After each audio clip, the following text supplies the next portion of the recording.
GEM International is a new diamond explorer in the richest diamond producing country in Africa, located next to the fourth largest producing diamond mine in the world. International Spotlight is on an 1109 carat diamond recently discovered in Africa by a fellow Canadian junior with a proven operator and finance team. GEM International trades on the TSX Venture Exchange, symbol GI. Visit us at gemdiamondmining.com. Welcome to the Goddard Report. Comments made on the Goddard Report and TalkDigitalNetwork.com are an expression of opinion only. Here is Jim Goddard. My guest is Jordan Bateman, BC Director of the Canadian Taxpayers Federation. Welcome back to the show, Jordan. Thanks for having me, Jim. You've noticed that on the government website and on television, I've noticed too, since September 1st, nothing but a wave of news releases bragging about how much of our tax money they're going to spend to buy our votes. Yeah, this morning I was trying to do some research into a announcement they made the day school started, and it was about a new tax credit for parents who are buying school supplies. And essentially, you can write off like $250 on your taxes towards school supplies, which will result in a credit of about $12.50. So hardly earth-shattering, but I was looking for the news release, and honestly, Jim, I just scrolled through page after page after page after page to find a news release from the first day of school. It turns out since September 1st, the BC Liberal government has really turned on the taps when it comes to spending. I mean, announcement after announcement, economic development money for First Nations, health money for First Nations, training and education money for First Nations, a score of new highway improvement announcements. New schools for Surrey, this tax credit that I was mentioning, and more and more announcements coming out every single day. Some days, 7 or 8 different press releases from different ministries, and you get the feeling they're all designed to do one thing, and that's attract people to vote for the BC Liberals next May. Now, is this anything unusual for government to do? No, it's not unusual. Although we've seen. It is very clear this government now has pivoted into full election mode. So even though that election is until May, the writ doesn't drop until April, they're now full on working on the election. I think the turn came when they brought in the foreign home buyer tax. That's a tax that they'd fought against for so many years, argued against passionately, and then their internal polling told them really they had to do something splashy in order to try to turn the narrative around on that, or they weren't going to get reelected. So. Pretty clear that, the BC Liberals are now in full election mode, and hang on to your wallets, taxpayers, because soon you're not going to be able to sneeze without government rushing over to give you a taxpayer-funded Kleenex trying to buy your love and votes with your own money. Do you think that they're going to take away the medical services premium tax? Well, I lodged this question to Premier Clark on Voice of BC a few weeks ago, and, I actually quoted to her own language, which is that the system was out of date, unfair, clunky, and needed to be changed.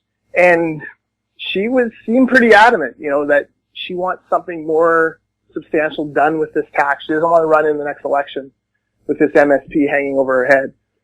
So that would be a budget, February budget issue, I think. I think that's when that announcement would come down, probably be the cornerstone of their election budget. But we'll have to wait and see. They've promised big changes before and delivered absolutely nothing. So you may recall the last budget cycle, they had touted big changes coming that were going to save people lots of money. I got into the budget lockup, took a look at the budget document, big press release, kids now MSP free, and I thought, this is fantastic. I have 3 kids. I'm going to make out like a bandit here, save some money finally. And it turned out, no, my family's MSP payment actually went up $6 a month. The MSP, kids free MSP gimmick was just that, a gimmick, and most people ended up paying more. Do they do a lot of that, promise you stuff with your own money and then not even pay it? Yeah, every government does, and that's really kind of the sad part. Think of how the Conservative government opened the spending taps at election time in the past decade in Ottawa. They do it because usually it works, right? people want these things addressed. I mean, who doesn't want a new school in Surrey? I mean, that's something that people have been calling for a long time. So, getting that funding in place, certainly, it is. It's almost like you picture the NDP with a gun and 6 bullets in it, and those are the 6 bullets that they think can bring down the government.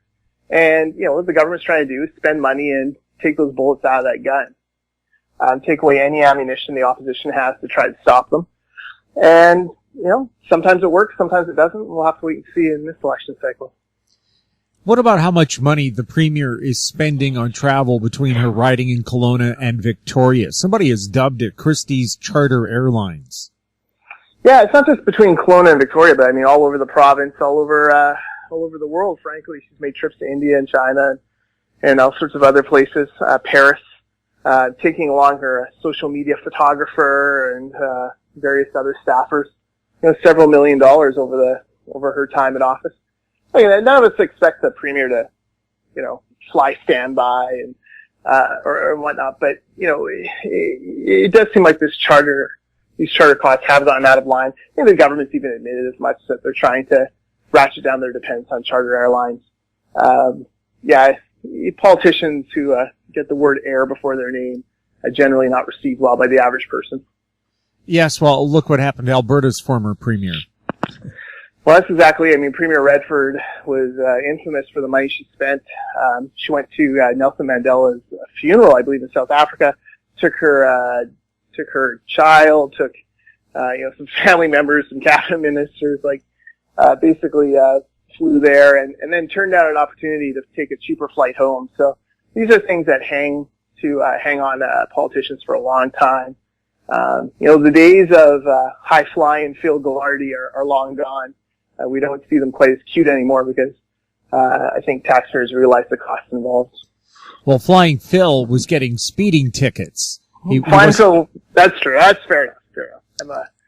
I mixed up my BC history here. Yeah, but with premiers who do all this traveling, if their business was so urgent, how come we don't see urgent things come up all that often? Well, it's a good point, and we've seen cases where people had urgent missions to go to conferences that had been scheduled for 13 or 14 months ahead of time. So urgent sometimes in government speaks means, oh, we forgot to do it. And when that happens, it's, again, us paying the bill for that mistake. Now, getting back to the Surrey school issue, it's well established that Surrey has about 1,000 new school children every year, and it's been a consistent pattern for 20 years. Why can't the government get ahead of that curve? Well, I mean, it's money, right? I mean, it's incredibly expensive to build a school. And look, I was a Langley Township councillor, and you don't realize it, but it even affects your municipal taxes. So, we would wait for the school board to build, and what we do in Langley and what they do in Surrey is you try to buy, a parcel next door to the school to, use as a park. So the kids during the day have a little bit more room to run, and so that, your park is getting used as in a central location. Well, it takes a lot of coordination and money to buy these parcels. You're talking about in Langley and Surrey now, that land can go for as much as $1.5 million per acre. You need 10 acres for a school and an adjoining park. So right there you're at $15 million just in land acquisition. Now you get a lot of that back through developer cost charges, but you don't get those developer cost charges till the houses are built. So you need to actually, approve the development in order to get the money to buy the land. And then, it costs, $10 to $25 million for schools to be built, depending on if it's a high school or what you're putting in it. It costs money to outfit it, costs money for the playgrounds, it costs a lot of money all around. So, they don't build nearly enough. They're not looking at innovative models of doing it. They have these ugly old portables when they could be looking at, new modular construction that would actually let you expand and then decrease the size of schools as school populations shift over time. But, it's by far the trickiest thing about, managing a fast-growing community. The one caveat I would give, though, is Surrey's a little bit different because they do have proven growth over time. But virtually every city in the province has growth projections. They expect to grow, they expect these X number of people to show up, development. Not every community in the province meets those goals. So if you started putting the infrastructure in before people showed up, you do risk that, these things don't get built, that there's a downturn in the economy. That's what happened in the 80s. Langley put in a bunch of infrastructure in Walnut Grove, a neighborhood there that was going to experience rapid growth, borrowed millions to put in roads and water and sewer. The economy collapsed, and frankly, Langley almost went bankrupt because they invested all this in infrastructure and didn't have the people arriving yet. So, that changed the entire system where people now wait to put in the infrastructure after the people arrive. Government just waits to make sure the folks actually are here before you build everything to serve them. That causes stress in growing communities, but it's also one of the reasons why, your housing prices are usually a little bit less in growing communities because, folks expect to have to put up with it. We'll have more with Jordan Bateman right after the break. I'm Larry Ray, President and CEO of American Manganese, Inc., listed on the TSX Venture, ticker symbol AMY, A-M-Y, with proprietary patents in the U.S., China, and South Africa. Our focus is on recycling lithium-ion batteries for electric vehicles. China recently legislated the responsibility for recycling onto their electric vehicle manufacturers and importers. For more information, please visit AmericanManganeseInc.com or phone me, Larry Ray, at 778-574-4444. In Goddard we trust. Welcome back. We're speaking with Jordan Bateman. Jordan, one way you might be able to deal with high land costs if you're building a school is perhaps build a high-rise. Who said schools can only be 3 stories high? Yeah, or who said schools, lots of schools aren't even 2 stories. Most elementary schools are 1 story. All sorts of different options. As land has gotten more expensive here and construction has gotten expensive, housing prices have gone up. We really have not looked around the world at, what other places do to build schools in expensive property areas. And, that should be a case study. Although I imagine, it would be difficult, maybe politically risky for that first school board to jump out and build a high-rise elementary school. Parents are very wedded to the way that they themselves went to school. And there's nothing more emotional than decisions that affect your child. So, it's sometimes hard to cut through the emotion and get to the logic on that. Well, I went to a 1-room log cabin school run by the, National Native Affairs Department. I don't want my kids to go to a school like that. It was horrible. Yeah, fair enough. Jim, you also walked uphill both ways in the snow, though. Barefoot. Is that true? Barefoot, that's true. Yeah. Also, something suggested to make schools more viable in the future is, yes, we know population ages. The fellow who wrote the book, Boom Bust Echo, said, how about when we build a school, we wire it and plumb it so that the classrooms can be turned into quads and seniors housing once those kids have graduated and there isn't a need for that school anymore? It's a great idea. Why don't we look at things like that? Why don't we look at, like I said, ways that, you have modular schools where you can take out wings that aren't needed any longer and move them to another part of the community where it is. Like I said, school boards are very risk averse, but they're also, very much reliant on the provincial funding for this. And, it would take a provincial government coming up with some of these innovative solutions or pilot programs, finding a willing district to go along with it, and then proving that the model could work. BC's Finance Minister Mike DeYoung says the Canadian Revenue Agency should start enforcing its rules when it comes to real estate. And today we just hear an announcement that, yes, they are increasing their investigations to make sure people are paying the right amount of tax on real estate transactions, especially foreign buyers. Are you in favor of that? Oh, absolutely. One thing with us at the Taxpayers Federation is we constantly tell people, pay your taxes. One of the ways that we can actually lower the tax burden is if everyone pays their fair share, the taxes that they're assigned to pay. Tax evasion, tax havens like this, we just can't stomach that sort of thing. We're constantly calling on CRA to do more to tackle these offshore people who move money offshore.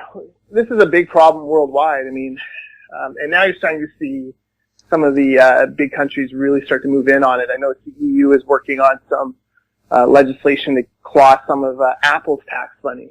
That will probably prompt the U.S. to do the same because, considering Apple is a multi-zillion dollar, I'm not sure what their exact figure is, but, a very wealthy corporation, they're not seeming to pay their fair share in taxes wherever they're located. So, the CRA needs to get on this. It should have been done years ago.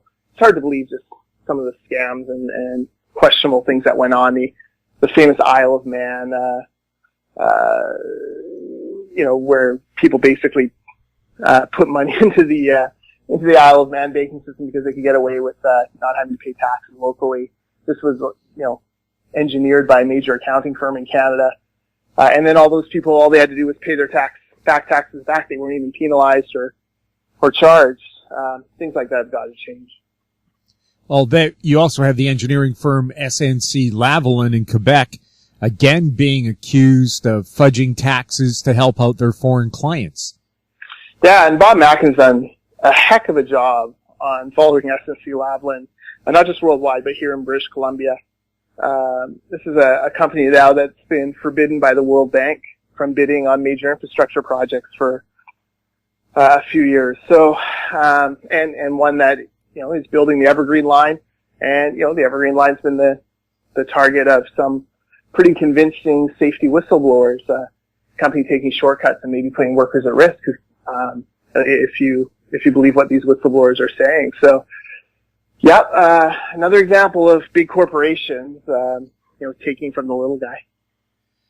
Jordan, anything else you wanted to add today?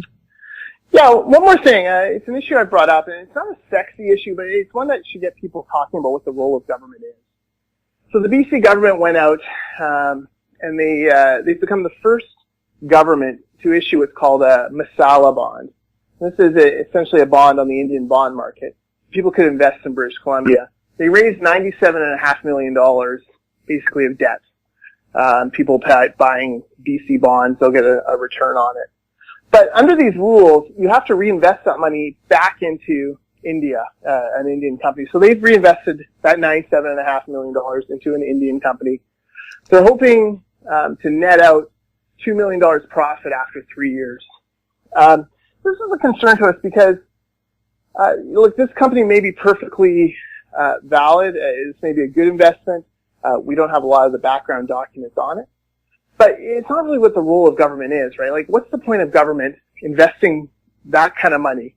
Jim, if you and I had $97.50 in our pockets and we went to the casino and the craft dealer said, hey, roll anything other than a 2 and I'll give you another $2, we might be tempted, but, it doesn't seem like it's really worth the risk as long as it is of losing that bet. So this is something government's done. They claim it's part of their plan to promote, wood sales, lumber sales in India. I'm not sure that we should be making investment decisions based on marketing hopes and dreams. So it's just something I wanted to raise a flag on and say, look, I'm not terribly comfortable with government messing around in high-stakes international bond markets because, frankly, I don't think they have the expertise. I don't think it's their role to do so. Jordan, thank you so much for chatting with us. Anytime, Jim. Thanks. My guest has been Jordan Bateman, BC Director for the Canadian Taxpayers Federation. You're listening to the Goddard Report on TalkDigitalNetwork.com. Find us on Twitter at TalkDigitalNet. Our popular YouTube channel is Talk Digital Network.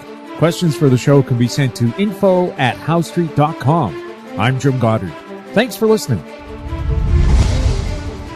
Comments made on the Goddard Report and TalkDigitalNetwork.com are an expression of opinion only.